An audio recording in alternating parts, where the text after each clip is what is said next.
G'day guys, welcome to the Pumped on Property Show. Now, honestly, this is the shit that I get off on, man. I absolutely love this geek out. Let's get heavy about fundamentals of property investing vibe. Honestly, man, like this is what helps me sleep at night. This is what gets me excited every single time I look at a property we're buying for ourselves, one of our team members, one of the clients, and it's just nice to have almost those silver bullets when you're buying property as well. You know, these are the rules, these are the processes we follow, these are the ones and zeros we have to protect ourselves, honestly, from all of the dumb shit that I used to do as an investor. I remember going and buying my second place and having a one-page document on a clipboard with just blank, and then I went and looked at 14 properties and I wrote the notes on all of them on the one page, and I'm like, this isn't working for me, you know what I mean? There has to be a smarter way to do this. And there is, fortunately, there is a process that you can follow. There is some fundamentals where it is either exactly as you said, a ones or a zero. Does it meet the criteria or does it not meet the criteria? And when you're looking at properties, you're probably going to look at 15 to 20 properties before you settle on one. So to be able to just clearly go, yes, this is a good opportunity or this does not meet my criteria, makes that process so much less stressful. Come and enjoy this one with us, guys. This is like the nuts and bolts of what really matters, and it's going to set you up for an incredible 10 years as an investor.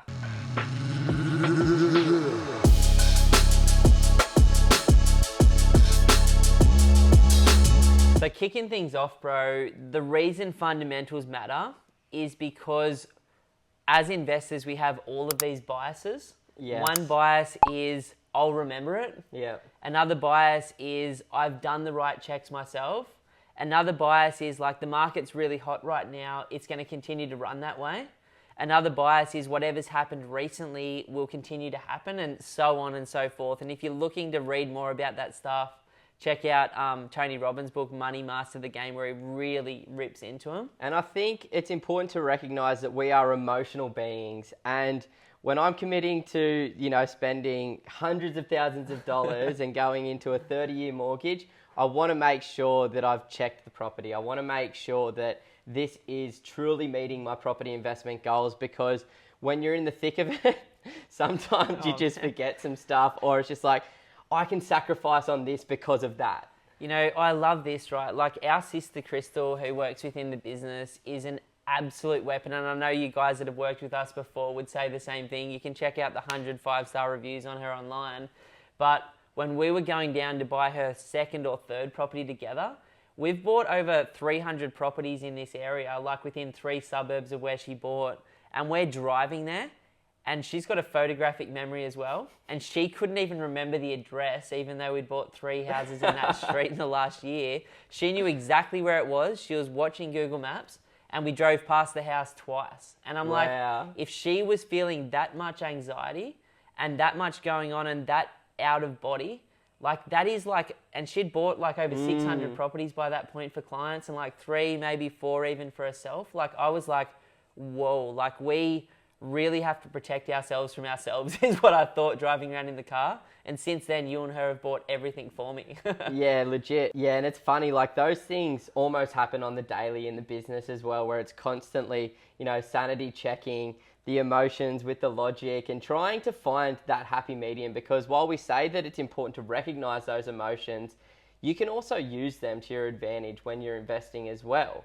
Yeah, like I talk about it with my psychologist all the time, because I'm like, I'm feeling something that feels like a little bit like anxiety. And he's like, Ben, stress is amazing. Yeah. Stress makes you like step forward and take action in your life. He's like, look at the people that you know that don't have a stress response, that just cruise through. What are they doing? What are they achieving? What choices have they got? What's their health look like? What's their relationships look like? And I'm like, well, my wife is like pretty stress-free. And I'm like, that looks pretty good to me. And he's like, well, she's an outlier, man. Like the reality is, you're not like that, and you can use that to like fuel the fire and to make good decisions towards where you want to be. But where this has come from is from absolutely no process to looking at obsessively like literally hundreds of different people's opinions plus all of our clients over the last 10 years, and then going, there's no like one way to do this well. Let's shake every single branch and find out what works for us, and then craft like a process or a strategy where we can consistently deliver can consistently identify markets before they've won and consistently make sure that that human element on a good day or a bad day doesn't come into it, because there's like a rigor and a series of ones and zeros we follow on every buy. And to me, why fundamentals really matter is I don't just want to buy average investment properties. I want to try and buy above average investment properties. And to do that, you need to make sure that you're not buying on the main streets, that you're not buying in the wrong pockets of the suburb, that you're not buying that wrong asset that isn't going to get you to where you want to be in the future. Because when we play with these compound growth calculators long term, you can really see how big every single decision, how big of an impact every decision actually has over the longer term. Because I don't want to be the guy that ends up with just an average 4% return over the 20-year period that I hold those properties. I want to be the guy that gets that extra 1% or extra 2%, because playing with those calculators, it's hundreds of thousands of dollars on just one property. It's crazy. Like, I reckon you and I have put the guys at Mini Web Tools, which is the compound growth calculator that we use. Now, they just put ads on the bottom. I reckon I put their kids through uni. Like, with the amount of clicks I've looked at that. Like, there was about 3 years where we didn't do a single call with anyone. No. Where we didn't open it up. It was like, I just wanted to see where people would be at. But what I found from looking at the numbers, which is what I do, is if you put $1 million in, which could be one really nice property in Sydney or Melbourne, or two really good properties in Brizzy, is that over 15 years, the difference between a 4% average annual return, which is like a very average property, let's say out in deep West Brisbane or something, versus a high quality property closer to the city in like South or North Brisbane, the difference on $1 million at 4% a year compounded for 15 years versus 6% was 580 odd grand. And as soon as I saw it, I'm like, oh shit. Like, this matters. 2% matters. And then from that, oh my God, like how do we add some structure around that? Yeah. Like, how do we find a property that has an above average chance of performing? So I think the first fundamental off the back of that is capital growth. And my question to you is, well, what does like a property that has an above average chance of performing look like foundationally? It's as simple as this. You know, we've looked at the articles from CoreLogic where they looked at houses versus units. Now, we've read books like The Power in the Land, and we've heard lots of economists talk about how... We're learned men. how important it is to control that land. Like, when you think about it logically, it is the land that appreciates in value over time, not what's sitting on top of it. You literally get depreciation benefits for the thing that's on top of it. So controlling the land is important, and this study that CoreLogic did just backed it up perfectly. Is that how Tay feels when you jump on top? Or... No, I just love that you're talking about reading books and rubbing your chin at the same moment. Like, it's just so good to see, man. I love it. I'm just thinking here. I'm just making sure I don't screw this up. But like, simple as this. Over the last 25 years, houses have outperformed units by 96%.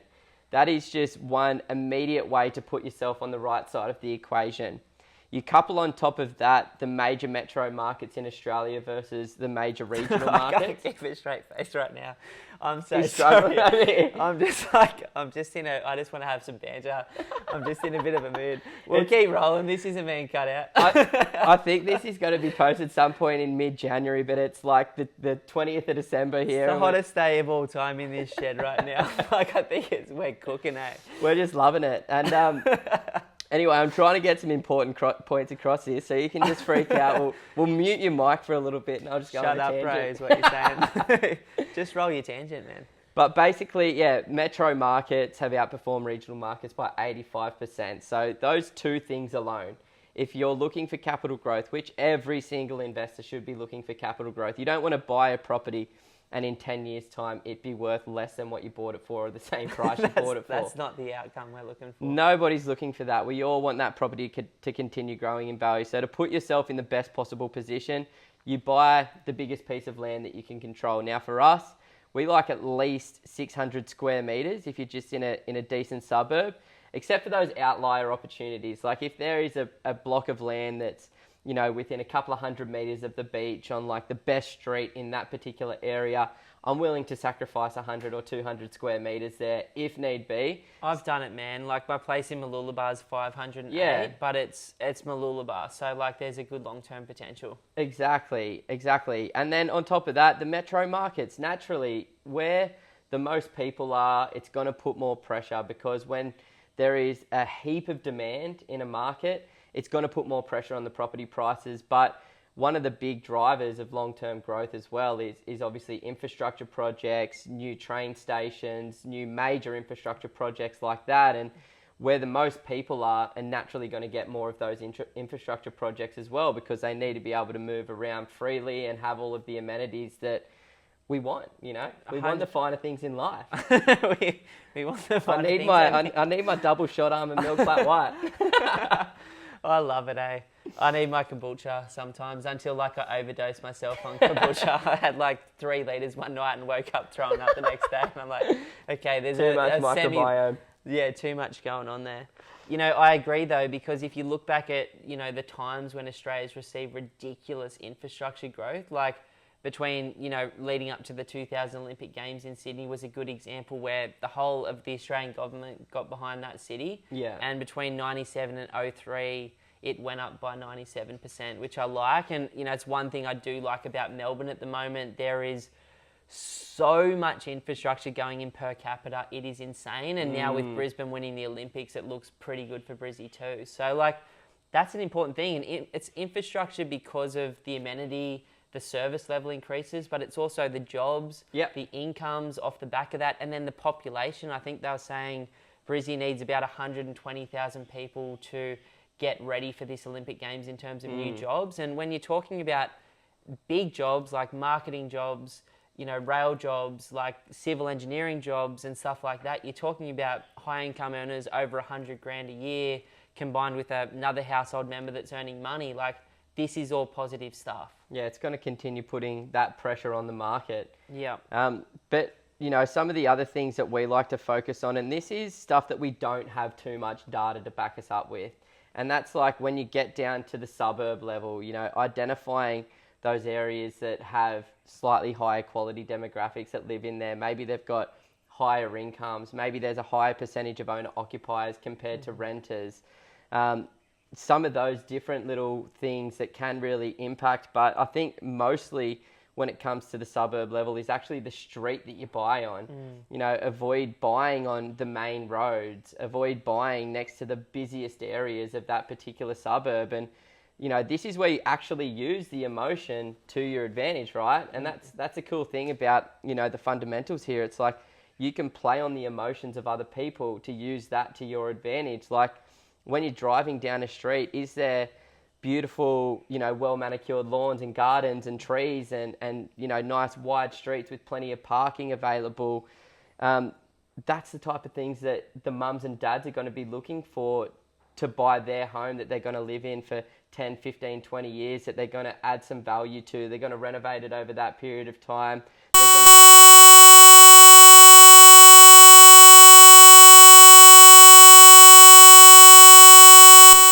Indicators even more in our business that are just clear ones and zeros. Like, and then there's the soft factors. And one of the first questions we ask when we inspect is, would we live in the suburb? Would we live in the street? You know, and a whole bunch of stuff like that. Like, would I raise my children there? And the reason for that is we're looking to rent to and sell to mums and dads that want to raise their families and stay there for 30 years. Because if you build off that sort of profile, you know, if people are earning good money, they invest money in their houses. Like, they knock down and rebuild houses, they renovate places, they put their kids in school for 15, 20 years. And that's the emotional factor where people overcapitalise on properties around you, and as a result, like, the tide lifts the boat. And we've seen that so much in so many different areas. Like, I know heaps of my friends down in Sydney have been emotionally buying just so they can send their kids to a specific school. Seeing it up here in Brisbane, you know, for example, back in December of last year, I was negotiating on a property, and my max level that I was willing to go to for our client was $490,000.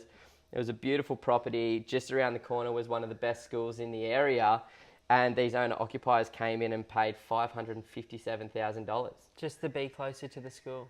That's it. You know, this is big, and this is why like these hard factors do matter, and that's why fundamentally, like, you want to look at the school list for the state and for the city that you're buying in. You want to look at access to main roads and transport and beaches and lifestyle. Like Michael Matusik did an exceptional write-up recently, which was he believes that the demand moving forward in the next 15 years, especially with this remote working environment, is coastal or like hinterland lifestyle living with amenities where people can leave the car in the garage for the weekend and have everything that they want immediately around them. And you can see that with Hobart blowing up, parts of beachside Perth blowing up, parts of beachside Sydney blowing up, Brisbane, you know, it's like it makes sense. Mornington Peninsula, Geelong, like if I've only got to commute to the CBD 2 days a week because my boss is cool with that now, fuck yeah, I'm going to live on the Gold 100%. Coast, you know what I mean? Like, why wouldn't you? Yeah, and it's opened up more options for investors as well, because, you know, we used to believe that the closer that you bought to the CBD was going to put you in a position where over the long term you're going to get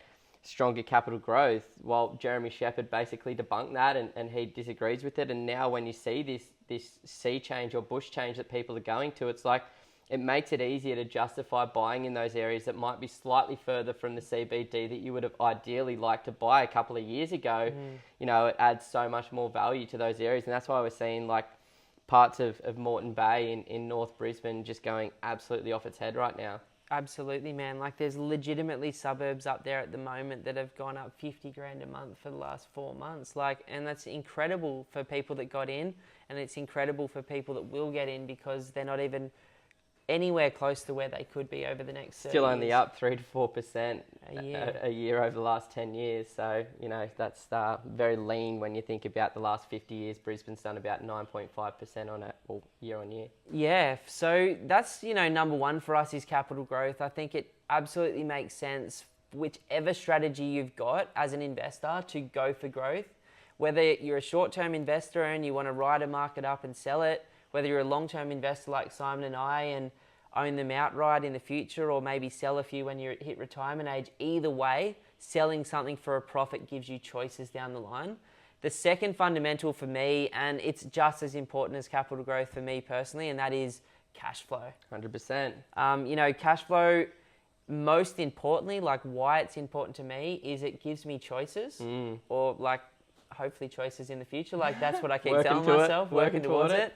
And the second one is financial freedom is amazing. Now, financial freedom isn't just amazing for you to achieve earlier in your life, but it's amazing for the world, because the more people that don't have to live in a fear mindset that are triggered by anxieties and depressions associated with money and all of the issues that so many of us have seen in friends, in family members, or maybe in the household they grew up in, just that's one less thing to think about. Like, I love that line in Forrest Gump where he like buys the Apple shares and he's like, that's just one less thing I have to worry about now. You know, it's just one less thing. And it's like, I'd rather, you know, invest my energy in like towards decisions and my values. And so financial freedom and property really just gives you choices to be the best version of yourself, whatever that looks like. And if you don't know what it looks like, you know, at least when you've got a choice, you can figure it out. Yeah, exactly. And for me as well, like it's a risk management strategy. Like I love life. You know, I love life. I want to have a nice balance between work, investing, and having fun. You know,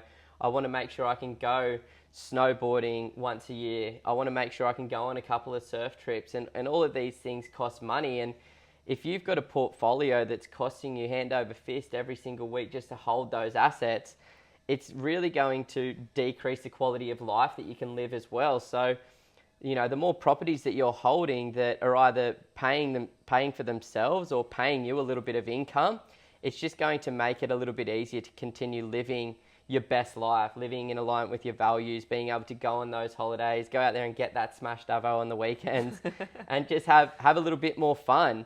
But on top of all of that, in terms of risk management, it's like where I've just set my investment portfolio up with the lowest interest rates in history.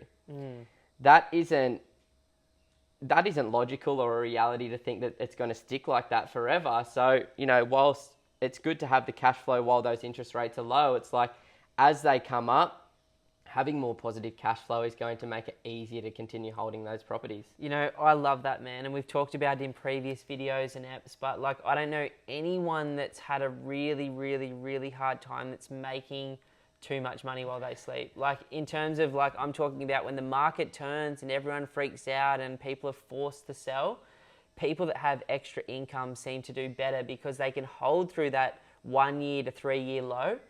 Go, okay, that didn't feel nice, like yuck, but I'm still here.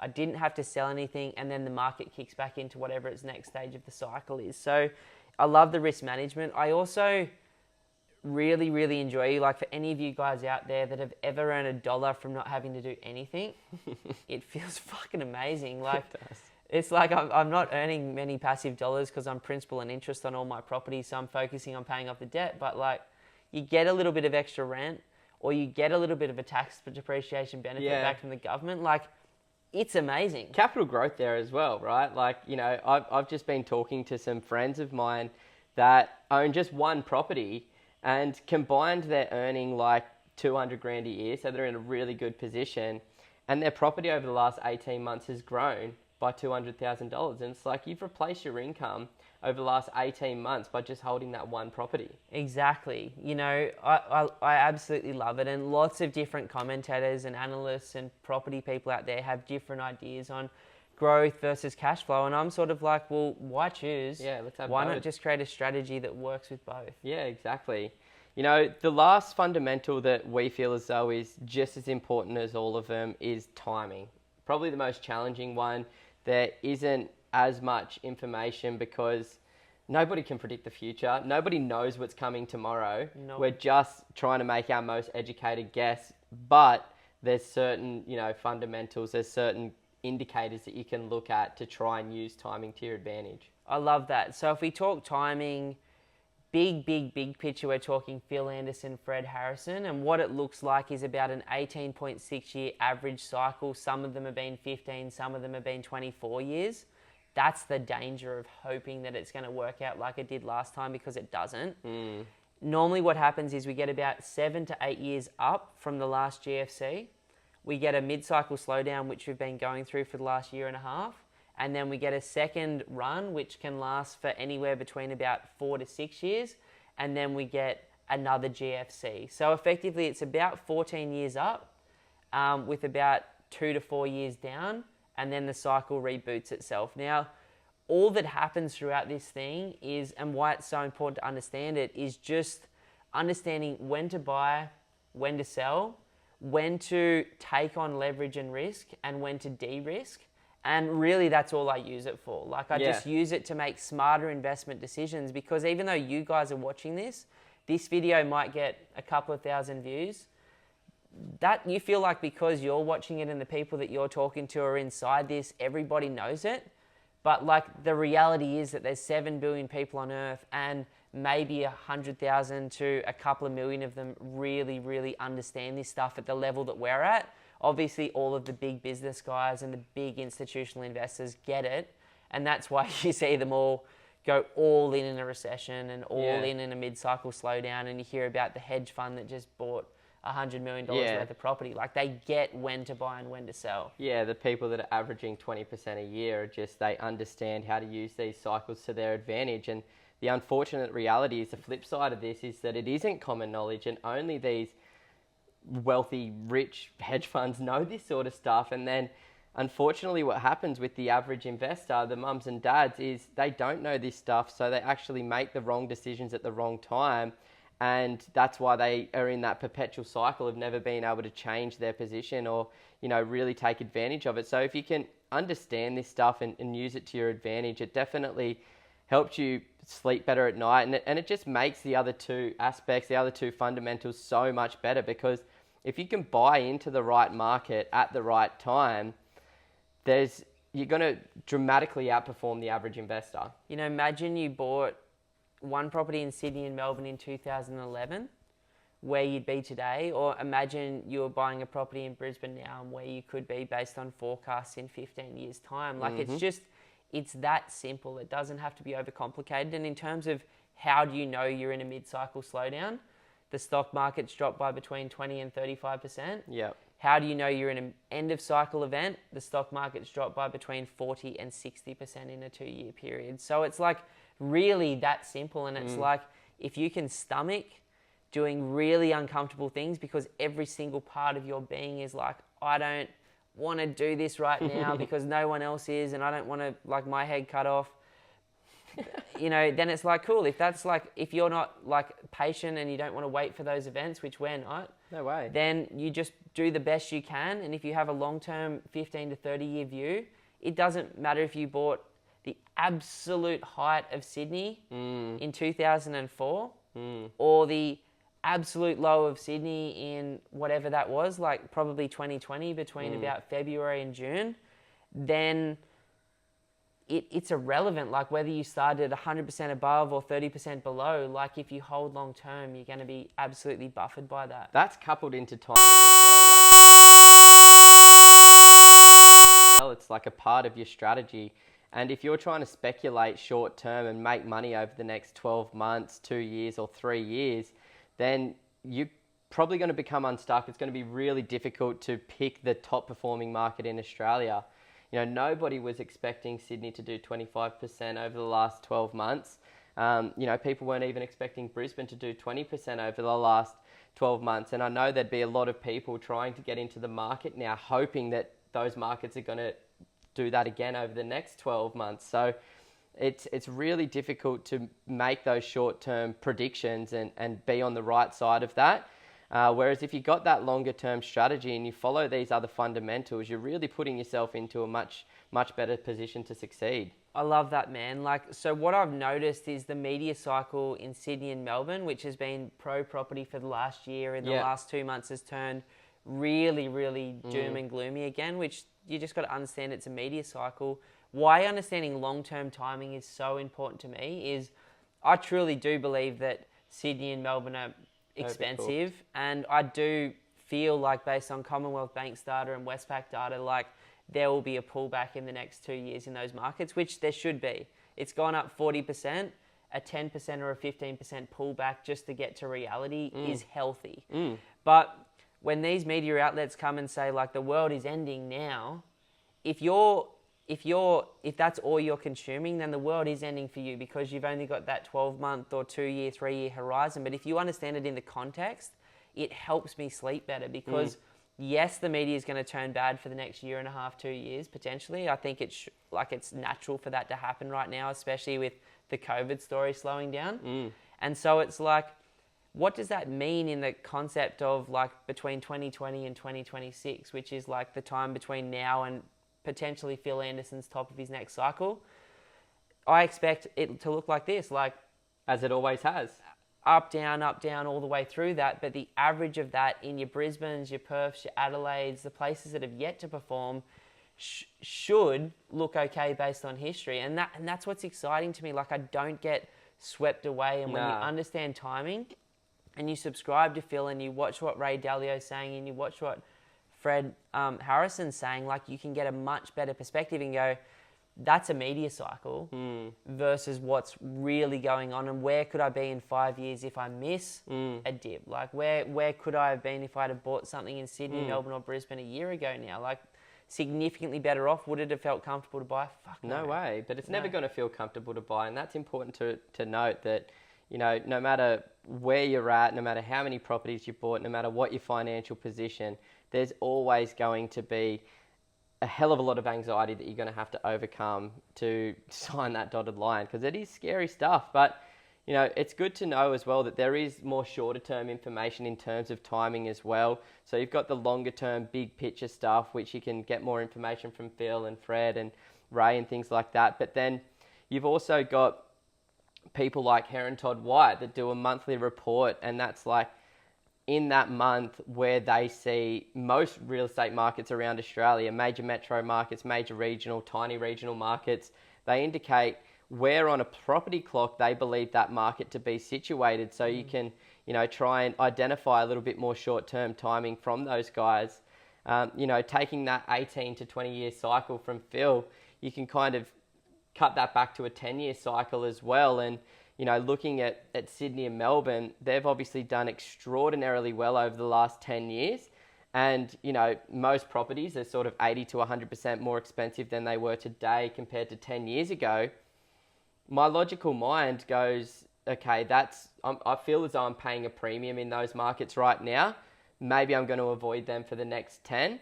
Then you look at a Brisbane or a Perth or an Adelaide that's, maybe 10 to 30% more expensive today than they were 10 years ago.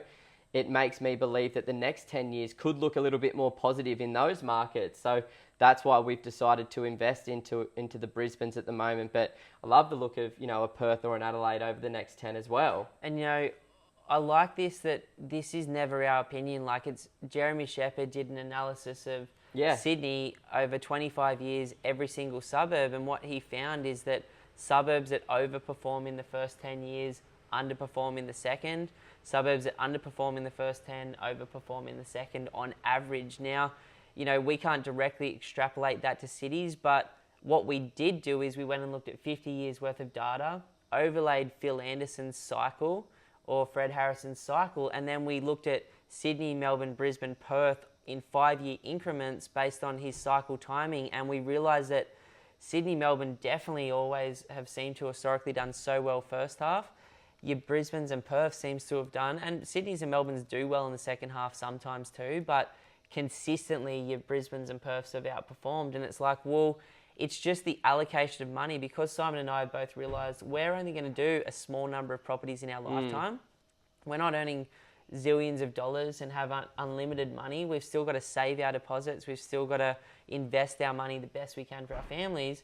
If I'm going to do that, what has the best chance of performing well and also helping me sleep at night? Because that's important too. Like, when we talk about the fundamentals of property investing, it's a vehicle to get free, and you want to get there safely, and you want to get there and enjoy the journey. Well, that's the biggest thing. It's making sure that you can enjoy that journey and stay motivated and continue moving towards the person that you want to be, the lifestyle that you want to lead. Because if you make the right decisions, it's going to feel like a breeze, and you're probably going to learn more. You're probably going to get better returns over that period of time. Whereas if you make mistakes and you end up purchasing in the wrong markets at the wrong time, and that's your association with property investing, that might be your bias with property investing, it isn't a reality. It's just an unfortunate set of circumstances that has sort of led to that situation. It's a scar. It's a scar. And you've got to rehab it, and you've got to work through it. And 60% of Aussies lose money in their first 5 years investing. If they're trying to do it short term, 60% of Australians in property. And this is property that's grown on average by 11% for the last 100 years. Like, people make mistakes here. And the main reason they make mistakes is short-term thinking, or thinking that the market's going to do what it did last year. 28% growth in Sydney is, if you look back at the data, it's only ever happened 5 times in the last 54 years. So it's like, understanding that is important, because that's an outlier, that is not a norm. Exactly. So these fundamentals have certainly helped me, elevate my portfolio to another level, and, it's enabled us to help ourselves and a heap of clients take advantage of all of these different fundamentals and set themselves up with a great portfolio. And regardless of the timing sort of aspect, if you just really focus on those major fundamentals for the capital growth, and you intend to hold that property over the next 20 years, you're probably going to end up winning.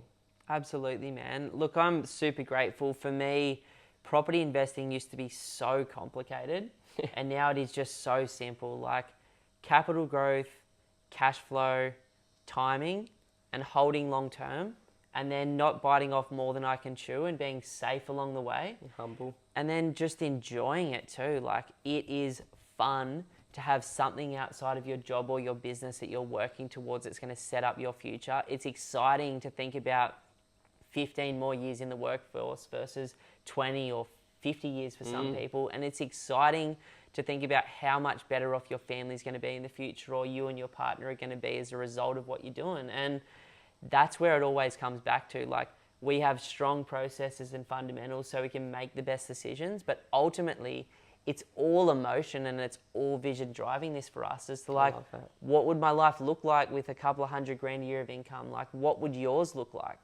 What could you do? Who could you help? Where could you travel? Like, how much better could you look after your relationships and your health and do the things that matter? Like, what business could you start if you didn't have to worry about money? What non-for-profit could you invest all of your skills into to help? And it's like, that's the exciting thing about this. Property's fun and it is a passion for us. But for a lot of our clients, like, it's actually a passion for a lot of them too. Yeah, for sure. But for a lot of our clients, it's a means to an end, and it's the way that they can safely take leverage long term versus other asset classes, and that's what we love about it. Yeah, and the good thing is with property, it is a lot easier to understand and to use to your advantage to achieve financial freedom than some of these other asset classes. Like, it's very challenging to start a successful business that's going to stand the test of time. It's very difficult to, go through the motions of becoming a trader and investing in the stock market that does have a much more volatile cycle, or, crypto, which is an even shorter term and even more volatile cycle. So, I love the bricks and mortar. I love putting a roof over people's head. I love that it's a tangible asset. I can see the land. I can see the property itself. And I know that if I follow these fundamentals and if I continue learning more about these and going into more detail about these things, I just trust that over the long term, all of these things are going to work out, and all of those goals will come into fruition, and then just continue living our best lives. It's going to be an epic journey, and I can't wait to just keep talking about this fun stuff. And as we learn new things, like that Jeremy Shepherd information, that only came to our attention in the last 12 months. Constantly trying to learn and adapt and be better investors, because I want this journey to be as stress-free and as fun as it possibly can. And you can't just be stuck in the mud. You need to be able to be fluid and move with new information. The only constant in investing is change. Yep.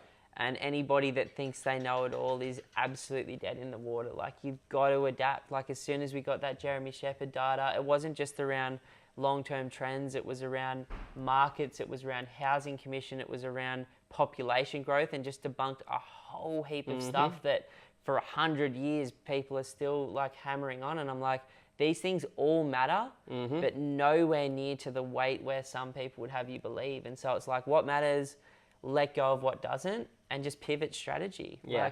Like, 5 years ago, we loved Sydney. We were buying Sydney, Northern Beaches, we were buying Central Coast, we were buying South Sydney. It's like, that looked exceptional at that time. But then the writing was on the wall, like even 6 years ago, and we're like, I can see the 10% correction or 15% correction that happened coming. This is looking really, really hot. And then you've got Brisbane sitting here that hasn't grown $1 in 12 years at that time, or 10 years. It's like, it's exciting if you're open to the challenge of learning, growing, and we hope we can be that for you.